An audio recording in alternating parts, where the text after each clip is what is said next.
All right. Hey, Ron. Hey, buddy, what's up, Steven? How's it going? Good. Good morning, Hey, Ron. Good to hey, see you, good, brother. good morning, man. Everybody, this is Stephen Bennett here on RSB at Peace, and today's topic, Steven, take it away, buddy. Yeah, Ron, it's good to see you again. Last time we got a good chance to talk story a little bit, but today we were thinking about what's a good topic of conversation for today, and I wanted to talk with the people a little bit, talk with you about this concept of what's motivation versus drive. So what Right. motivates us versus what drives us. In my work, I train teams. I train crew. I train teams of people, and understanding the difference, the concept of what motivates us versus what drives us, I think is a really good, important concept to think about for individuals. It's a good thing to kind of dive deeper into. We don't. It's not always on the forefront of our minds. We go through the motions of things that we feel like we have to do during the day. We have our responsibilities, we have our obligations, we have the things that kind of push us.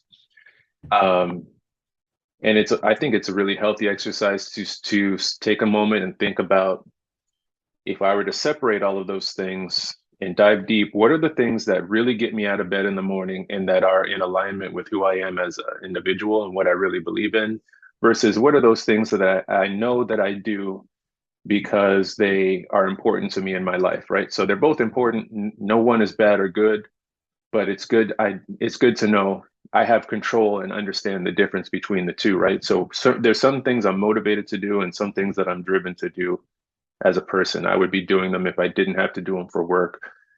This is just who I am.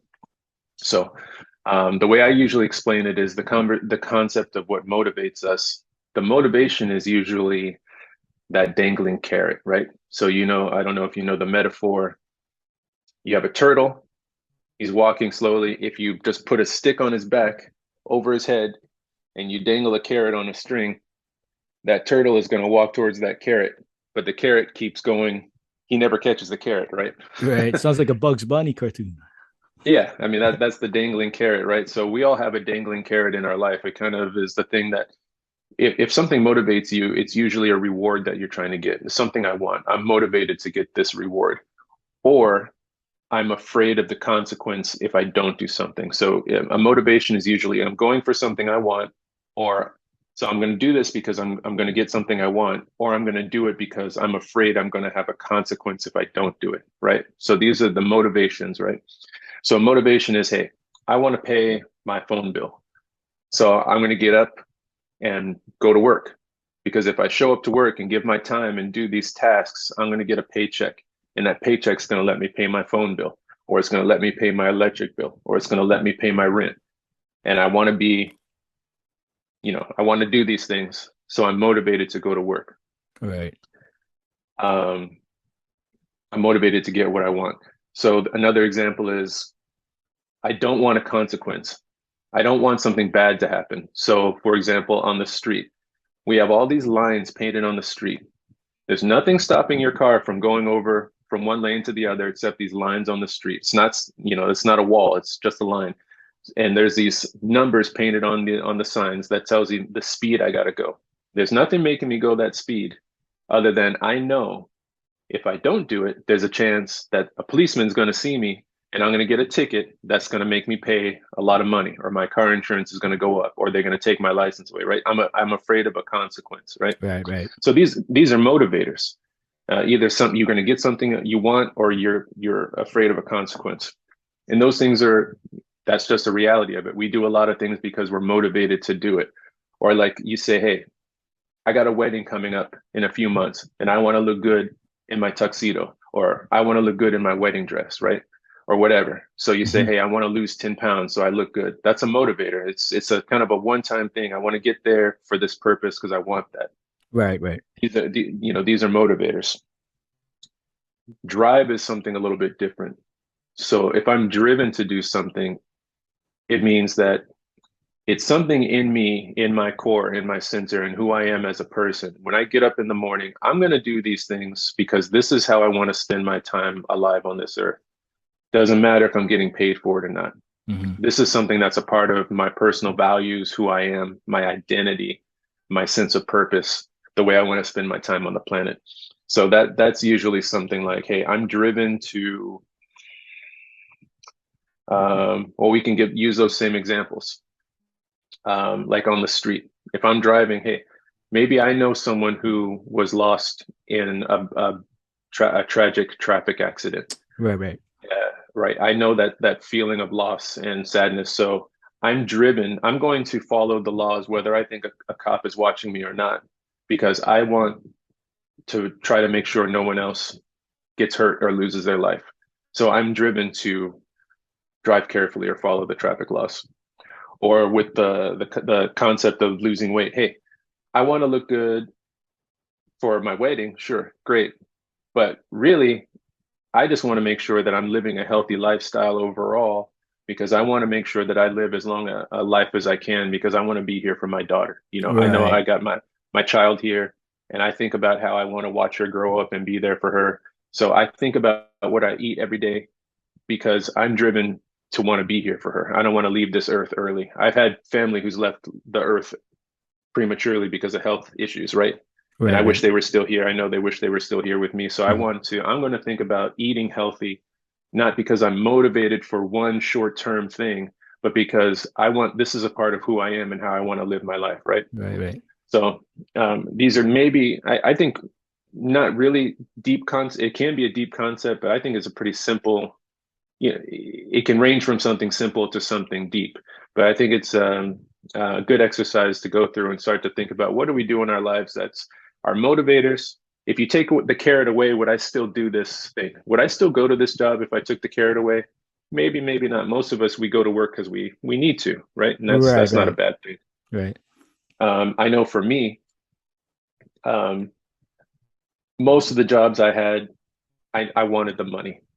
I'm not doing anything bad. I like doing this job, but it's somebody else's company, it's somebody else's work. I'm doing the job because I'm going to trade my time to get a paycheck, and with that paycheck, I can do things I want to do. Nothing wrong with that. Hmm. But uh, if you can find ways to incorporate your passions and your values into your work, then you get a little bit more of a win-win. You start to, if you can find ways, like I did a lot of youth service. I did coaching. Hmm. I did teaching and things like that. So that was a way for me to get a job making money, but I also incorporated things that are part of my personal values. I come from my family. My parents worked with kids. They were public servants and did things for the community. That's part of my values and what drives me. So if you can find ways to incorporate that into what you have to do for work, then that helps to bring happiness and balance into my life, Yeah. right? So these are just some things that I think about. What do you think, Ron? Well, I think that makes sense because this whole podcast, Stephen, as we talked about, is about trying to find peace of peace of mind, and I think a lot of people don't really think about that. Like you're talking about your passion, what drives you in your life, as opposed to you got to go work. But I think if you could incorporate your passion for something in your life with work, it doesn't become a job. I think it's something that instead of just being motivated to go work, it's part of you. You're driven to just do your thing because you get to, like in your case, you're trained to deal with social issues with people or whatnot. And that's great. And I find like I've been just reading up on people and what makes them happy, and it's like what they're like put on this earth to do, and they're doing that for a living. Maybe not 100%. They don't own their own company, but let's say you get a job doing whatever, but whatever you're passionate about, you get to bring that to the table, and your boss says, "Okay, you just run with it, man. Just do the job the way we want it to be done, but you get to use your creativity or whatnot." And I think that's great. I think if most people can have that freedom, or if they have some kind of, a talent and they can utilize it, I think this whole world would be a better place, man. No, you nailed it. That's it, 100%, Ron. And I started off talking about work. I get work minded because that's what I do. I train teams, so I coach people and I evaluate people. and I'm trying to get them to be more productive at work. That's my job. So how can we all work together to get this job done better? So if I talk about motivation, hey, I know that if the manager shows up on the floor, you're going to be working harder because you're motivated to not get in trouble, or you're motivated to keep your job, or you're motivated to get a promotion. So that's great. But Yeah. if I talk about what drives you, you take pride in, right now I work with in the boating industry, and people who operate boats and do tours and take people fishing and take people diving. So I have some people who come to this industry because it's a job, they get to make money and they can Mhm. be on the water, they like it. And I got a lot of people in our team that this is their identity. It doesn't matter if Right. they got the shirt on, doesn't matter if they're getting paid to do it. They're going to be on the water. They're going to be on the Right. boat. They're going to be fishing. They're going to be diving. Mhm. Their uncle, their dad were captains. Their grandpa Smart of was them, they right? it's their identity here in Yeah. this place, being on the water. So this is what they're going to do anyway, and how they like spending their time. So they take pride in it. They do it Right. carefully and with heart and with authenticity. Mhm. And that pride and wanting to do something well. When they make their fishing lures, or when they prep the fish, and they put heart and love into that. And that's a beautiful thing. Then you enjoy the way you're spending your time. But not always do we have the luxury of being able to love the work that we do. So if you just knowing that I'm aware that I commit a part of my time to work because I'm motivated to get something from it, that's not a bad thing. So Right. now, if I'm not getting that balance, if I'm not getting that from work, then I got to say, outside of work, I got to find something else in my life to balance that out, right? Mhm. I got to find something else in my life that balances out my passions and my values and the things that are important to me that I'm doing, spending my time with. And then that's the question. You start to think about it. So what am I doing in my life that I get that balance out? If I go to work, but my passion's the drums, when do I get time to make music and be creative on the side? Or if I have a passion for connecting with people, when do I get that time to be social? If I can't do it at work, when do I get that time outside of work to do it? Or what area of that's important to me that I'm not getting time to do? And how can I find to do that in my life? Where can I go volunteer, get connected in my community to do something? Can I find other people who like to do those things? It starts with that, asking yourself that question, having that conversation, and then you can start to feel, I have the control, I have the power to go and find that balance in my life, but maybe I just haven't taken the time to really stop and think about it. The first step is visualizing it, then I can go out and get it, right? Right. Exactly. So So I think, go so ahead. I'm sorry. So for in your case, with the job you have now, do you really have the opportunity to use your skills at your job? I Yeah. mean, you do, yeah, hmm yeah. And that's a long time coming, at this age of my life, figuring out what's important to me and finding ways to be able to make money doing it. That's a blessing. Like I said, it's part of my family values to contribute back to the community. If I didn't do it at work, I would find a way to volunteer outside of work. So if I found ways to do a job that is in alignment with my values, I like helping people to set goals and to achieve their goals. That brings a good feeling. That brings good feeling inside, and good. So I like doing that. I like helping other people do that. So that's helpful. And Yeah, same for you, sometimes. Ron. That's all I was going to say. When I met you, you found a way to incorporate what's important to you into your work. You do work that's not at all involved in counseling or social work, but Right, right. somehow, just because of who you are, it's so strong in you, that energy, you found a way to incorporate connecting with people into your job, right? Yeah, kind of like I was telling you offline. Just for some reason, some divine reason, if people just, I just connect with people and people start telling me their life, you know, hmm and talking about like you're talking about, what drives me and stuff for doing this. It's it's kind of like listening to people with their problems and stuff. Yeah, I just want to save somebody's life, man. You know what I mean? Like maybe not from dying or anything, but just from being unhappy. You know what I'm saying? So this whole subject we're talking about today, it's all relative because if somebody's listening to this and go, oh, yeah, I never really thought about the motivational factor as opposed to being driven, and hmm maybe people will start seeking, right? seeking happiness in, like you said, some of the guys that work with you in your company, because it's a boating company.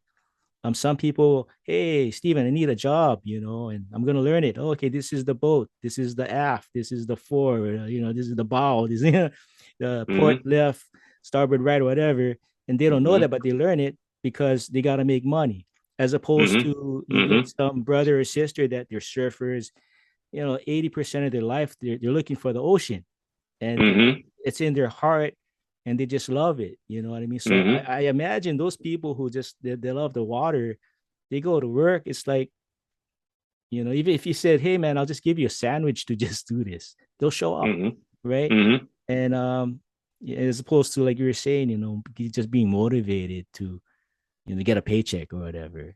So yeah, Yeah. right. My job is I meet a lot of people, face to face, and my family owned restaurants, and so I was in the food service pretty much in some capacity most of my life, and so now you got me thinking, bro, trying to incorporate everything as well as my Well, drums. you're the living example of it, Ron, because when you tap into that's authentic and what's real, it grows, right?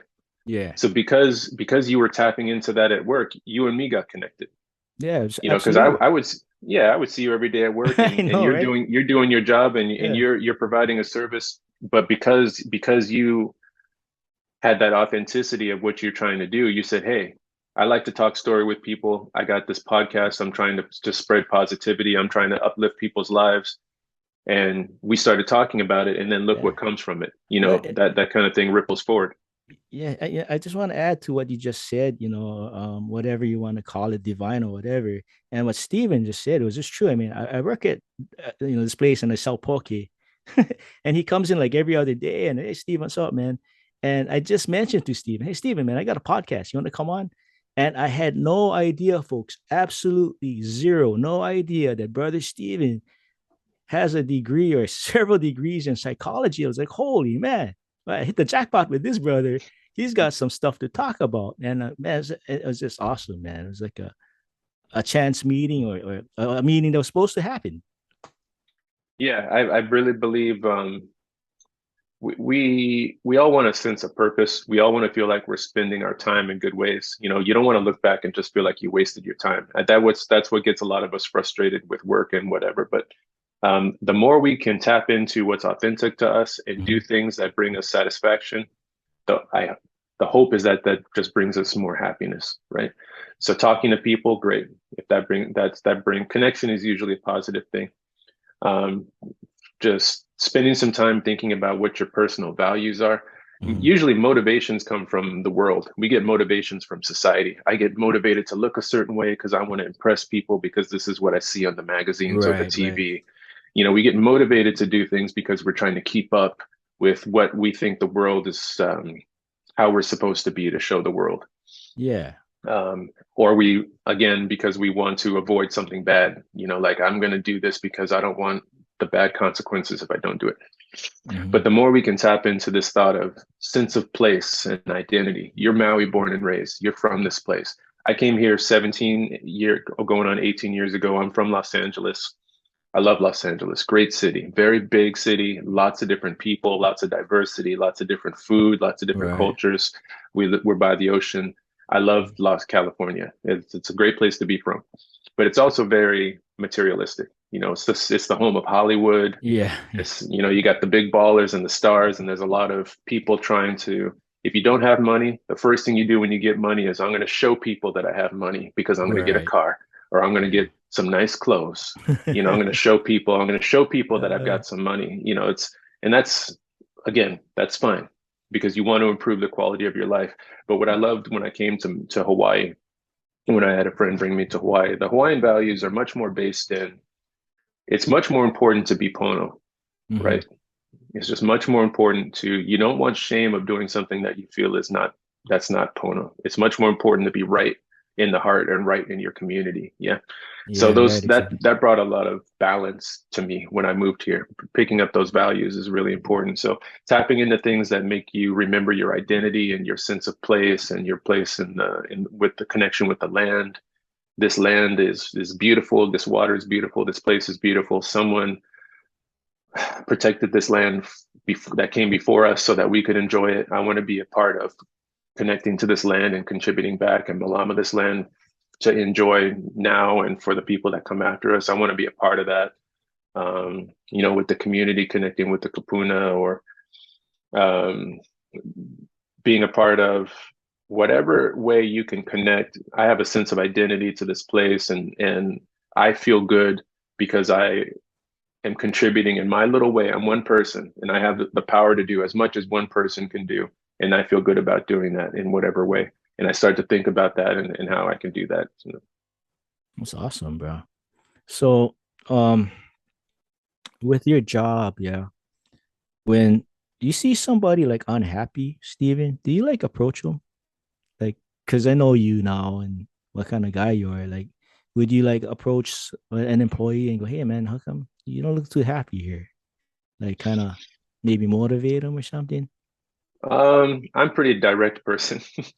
you know, I'm not afraid to Yeah, strike up to right, start a conversation, and that's why I have my job. But one thing you learn in my training is it's only if someone's interested, only if someone's ready. right, So I have my ideas. I'm never trying to force myself on right, anybody. right, I'm happy to have a conversation. Um, it's sometimes my job to discipline or hold people accountable. I have mhm, a job, right? Like I right, said, right, it's not my business. I have to do the job I'm asked to do. So, you know, I will be direct with people, but my approach is usually, what is it about what's going on inside of you that's making you not do your job well, or that's making you unhappy at right, your right, job? right, Because if right. you're happy at your job, you're going to do a great job because Yeah, you take pride in it, you enjoy it, you feel good about the job you do. You know, so hopefully your job is in alignment. You're not doing something that makes you feel not good about yourself. If that's the case, then you need to decide if there's no amount of money that's worth making you do something that you don't feel good about. Your identity should be in alignment with your job in some way. You feel good about you're providing some kind of service to somebody. That's a good thing. Um, but if I see someone, like it happens a lot, if I see someone's not doing good and I see that they don't look healthy, I'm going to check in with them and say, hey, this is what I'm seeing. Is there something I can, that I can help take off your shoulders? You want to talk story? And, if there's anything I can do to be supportive, you let me know. It's always, it can only be an invitation. I can't tell people right, what to right. do or judge anybody. I'm not trying to judge anybody, but Yeah, always yeah, invitations. You can put invitations out there. I'm here if you want to talk. I'm here if you got something on your mind. yeah, This is what I see. I see that you look like you got anxiety. I can be right. direct like that. You look like you got something on your mind. You're not performing at your best. You just don't look like you're 100%. So, Yeah.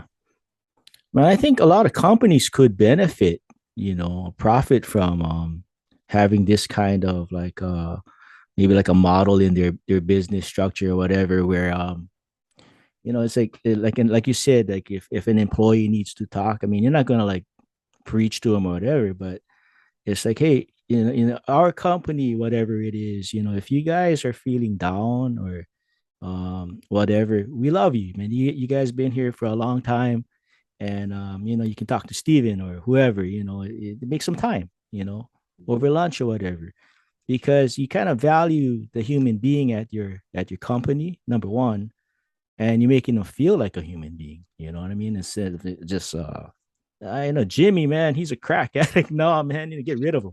He wasn't doing crack before, but man, he's in the delivery truck like smoking crack. You seen it, Johnny, right? Yeah, man, he's doing crack. But if that dude is like a really a good guy, but he went off the tracks, man, the guy's a human being. And I think I don't know, we lost our way somewhere where we just don't treat people like, like, hey, Jimmy just screwed up, man, get rid of him already. It's kind of like that mentality again, or now, or maybe I'm wrong, I don't know. no, you're not wrong. And it comes down to the bottom line. And, we live in a capitalist society, and it comes down to the bottom line. So it Right. costs me resources to help somebody out. Yeah.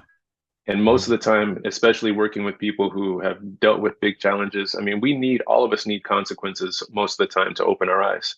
When you're a kid running around the house, and you're being naughty or you're getting into trouble. Sometimes mom or dad's got to bring that consequence to make you stop and pay attention. Absolutely. You know, so I'm not going to get specific with what that is, whatever in your household, but Right. consequences often help to stop us and open our eyes. So you want to be compassionate with people, but sometimes people think, hey, if I'm not going to really get a real consequence, then what's going to make me stop my behaviors? And there's something called Yeah. enabling. You give Right. somebody too many chances, or you helping them out too much, you start to enable that behavior. Yeah. Well, Right. I The read a book country's like that called, now. Kind of. that's a whole different episode, I right? know. We can talk about that. That's another But episode, folks. Brought to you yeah, by. I'm going to try to not get political because that'll get Yeah. that'll Yeah. get I hear heated. you. But Yeah. um, I read a book called Radical Candor. So to be candid with someone is to just be clear without judgment, right? And to be radically candid means I care about you as a person. So Right. that's where I'm starting with. I recognize you're a human being. I'm not responsible for you. I don't have to be your best friend or for your family, but I have basic human respect for you. I care about you as a person. Right. Right. And so because of that, in addition to that, I'm also going to tell you what I see. It doesn't mean that I understand you or judging you or calling. I'm just telling you how it looks from where I'm coming from. So if I see this kind of behavior in you, bro, if we're on a team, if we're all in the same canoe and five of us are paddling and one of you, number one is not paddling, that's a problem to the team, you know, Definitely, man. and it doesn't do any of us any good to not be able to talk about that. You know, you got to be able to bring that up and say, hey, get on with what the team is doing, or we're going to get someone else in that seat, or at least not be Exactly. dead weight. There's Right. got to Dead be a weight. Yeah. conversation. Yeah, you got to be able to talk about the elephant in the room because that helps everybody. That helps the person, and it helps the team too. So that I think that's an important element. You can't just you have to. Someone has to be able to talk about it, but talk about it. Don't wait till you're so heated about it that it comes with a whole bunch of energy where you start attacking someone Like because flipping you're your wig. Yeah. yeah, because Yeah. you're You don't so want to flip your frustrated wig. at that Yeah. point because you just let it go for so long. It's better to be able to talk about something when the energy is you can keep the energy mellow. Yeah. This is Keep it what I level. Yeah. see. Hmm. Yeah, this is what I see, and this is because I care about you, or you're part of this team or this family or whatever, and this is why I'm bringing it up. Yeah. Yeah. I agree with that because, man, everybody's having like a bad time. I mean, not everybody, but we live in times where like people are stressed out and stuff like that. And I think to just bring up whatever issues at work or home, whatever, and do it early, like you said. Not Yeah, not wait till like you're ready to flip out, right? Start flying no, knives from the from the no, drum. no, no. I'll give you an example at what I do at work. So somebody comes in late all the time to work, right? Oh, it's only 5 minutes. It's no big deal. Come on, Yeah. 15 Yeah. minutes. No, this 15-minute grace period. Say there is no Right. grace period. Right. There's a team here. We show up. Accountability is you're going to do what you said you're going to do when you said you're going to do it. That's accountability. My Right. job is to Right. hold you accountable. Are you doing what you said you were going to do when you said you were going to do it? If the team shows up at 8 o'clock and you show up at 8:15, the work started at 8. That means other people are having to pick up the slack that you weren't. You're an important person. So if I say it doesn't matter that you're late, that's me telling you that you being here doesn't matter and that you don't have any value. That's not the case. Mm-hmm. You bring value. You're part of this team. We need everybody here. If you're not here, your absence is missed. And that means somebody else is doing your work. So yeah, it's important that you're on time. So you can't minimize that and say it's not a big deal that you're late. It is a big deal. That we need all paddlers in that canoe ready to go and do their work. It's felt if you're not there and doing it. So hey, one time life happens. Flat tire, baby was crying, got sick. One Mm-hmm. or two times every once in a while, that's human. I can be human. But if I see a pattern, then I have to give you the consequence. Sometimes you got to lose your job, right? Because Mm-hmm. there's only so many times you can do that before it's hurting the team so much that we say, you gotta, it's not the right place for you to be right now. This position is not the one for you right now.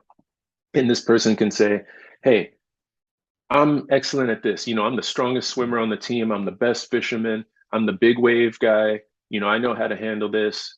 I have all of these skills that I bring to the table. Yeah, that's a fact. That's why it hurts even more when you're not there, Right. because you are this great person and we all see you as this great person, but that all goes out the window if we don't know if you're going to show up on time. If the rest of the team is here in the morning and we all got that anxiety, like, is this guy even going to show up? That stress that outweighs all of the good things of who you are. You're bringing Yeah. Yeah. your team doesn't have confidence in you. Right. So, that you people want to come and argue, and it's like, yeah, that's the fact. You are that person. We want you to be, but you got to be here. The accountability has to be there because it Right. all gets, you get what I'm saying. Yeah. And the big stage, we're counting down the minutes already, Stephen, pretty soon. But on the big stage and media, like sports, right? Sports, you know, like you got, Major League Baseball, you got this awesome pitcher, but he always messes up. He does stupid things, right? Personal life gets involved. He does illegal things, and it just hurts the morale, right? For Yeah. this is our ace, man. Without him, we can't go to the World Series or something. But yeah, I hear you, man. And kids see that sometimes, and I don't know, man. Tell me if I'm wrong. I think some kids they glorify that, man. That guy's cool. Like Yeah. No, that guy's absolutely. cool, man. He's a rebel, and they bring that to like going to Lahaina Luna or what? I'm sorry, whatever. I don't want to name schools, Hmm. but they bring it to their school or Yeah. whatever their organization. It's like, hey, man, you're not cool. You know, being a rebel's not cool when you're hurting everybody else. I don't know. No, you make a good point. People just have to choose, Ron, and usually we got to try something on. Kids got to try something on and see if it fits. So you get these kids, hey, I'm going to try to be a rebel for a few weeks and see if I like it. I'm going to try being the emo kid for a little while and see if I like it. I'm going to try being the nerd. I'm going to try being the jock. And Yeah. that's okay. Sometimes Right. you got to try something on to see if it Yeah. fits, right? Right. Right. Because again, we're not here to judge anybody, but Mm-hmm. you got to just decide how you want to be. My boss came to me from my evaluation and said, "Hey, Steve, you're doing a good job, but my advice is you got to smile more." Yeah, He yeah, said, "You got to you smile do, more." man. You got to smile more, Steven, man. Yeah, Sometimes I know, I know. Steven comes into my pocket. Sometimes he's so serious, man. Like, hey, Steven, is everything all right, man? I got a lot on my mind. I got a lot I'm trying to do, so that's okay. I'm okay with that. And That's all good. I, It's all good, I man. told him, no, I can be lighthearted about it because I know on the inside how I really feel. I know these things how my face looks. It looks serious all the Yeah, time you do. because maybe You I'm do thinking listen. about a lot of Right. things. That's all good. And I told him, I mean, in my first thought was like, you don't need to tell me to smile more. If you go to a woman and tell her to smile more, they take that as an insult, right? Yeah, right. Exactly. But They but I need the took the money. positive from what he was trying to tell me. Right. Right. It wasn't an insult. He didn't mean it like an insult. What he said was, the energy I give off is how people see me. Mm-hmm. And he wanted me to be aware of that.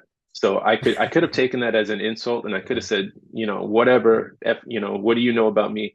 But I recognize he's just trying to say, I know you're trying to do good things. And when you show up, you don't want people to think, when you show up with a frowny face, people think, oh, Steve's mad or Steve's judging me or people start to make assumptions because they think something negative because that's the energy I'm giving off. Right. Only Right. thing he was trying to tell me, it doesn't matter if you smile. You don't have to smile to be an authentic person.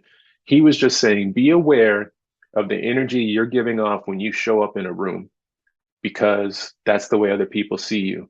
And if you are cool with that, then be that. But if the ball's in my court, however I want people to see me and the energy that I want to feel, then that's what I make sure I'm giving off the energy that I want to feel. A lot of us feel misunderstood all the time. Like they judge me, they look at Mm-hmm. me and they think this and that's not the truth.